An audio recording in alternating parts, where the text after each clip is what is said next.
నరసింహారావు గారు, వారు అంతర్జాతీయ షిరిడి సాయి భక్త సేవా ట్రస్ట్. సాయిరామ్ అండి. ఓం శ్రీ సాయినాథాయ నమః.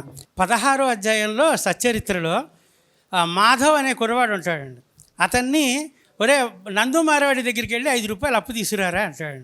బాబా లేడు బాబా, తలుపులు వేస్తున్నాయి బాబా అంటే, ఒరే బాలాశింపి అని ఒకడు ఉంటాడు, అతను అడుగురా అంటాడు. అడుగంటే బాబా ఆయన ఇంట్లో లేట బాబా, తాళాలు వేస్తున్నాయి అంటాడు. అలాగే నేను కూడా అలాగే వచ్చానండి. అంతే, 5 రూపాయలు అడగడానికి కాదు, మిమ్మల్ని ఆహ్వానించడానికండి.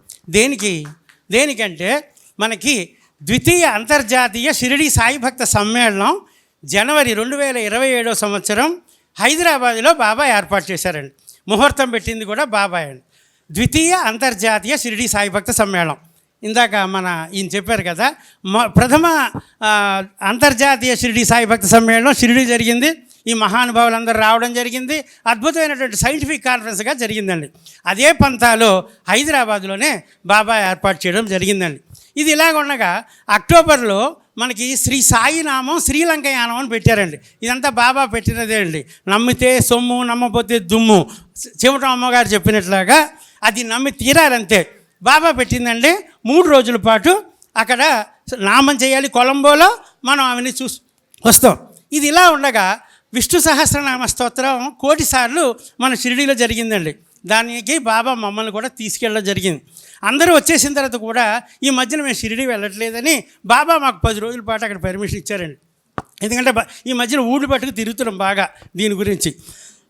ఒకరోజు బాబా చెప్పింది ఏంటంటే, ఇక్కడ షిరిడీలో నవాహం చెయ్యాలి, ఓం సాయి శ్రీ సాయి జై జయ సాయి అని 9 రోజుల పాటు చెయ్యాలి అన్నారు.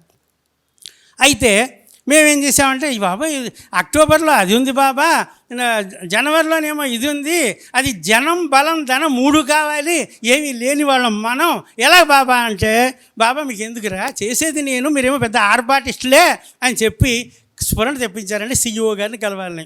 CEO గారు మంచి, మీ అందరికీ తెలిసిందే, ఆయన యొక్క మనస్తత్వం తెలుసు. నిజంగా బాబా ఆయన దగ్గర కూర్చోబెట్టుకున్నారు.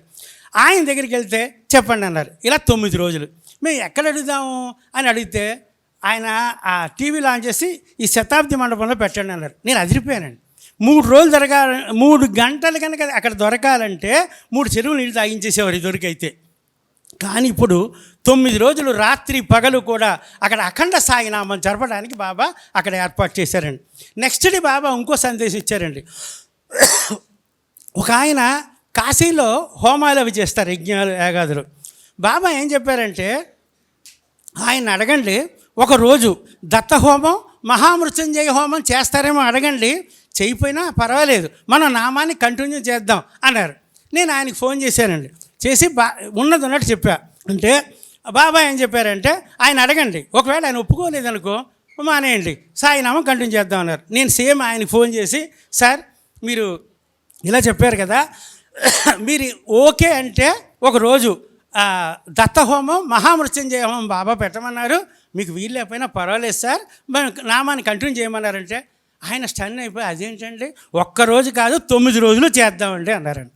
దట్ ఈజ్ బాబా అండి.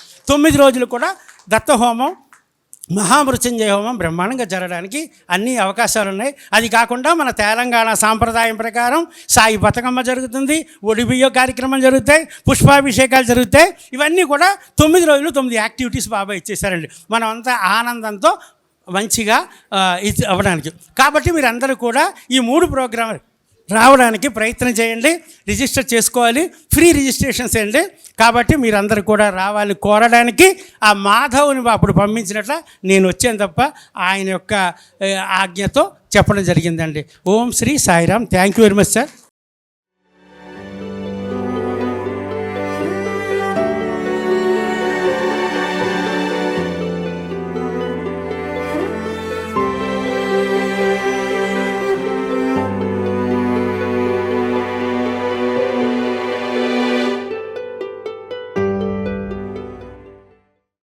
మీ ఆలోచనల్ని మరింత సంపద్వంతం చేయగల ఈ పుస్తకాల్ని మీరు చదివారా? ప్రతులకు జై భారత పబ్లికేషన్స్ 9848030089.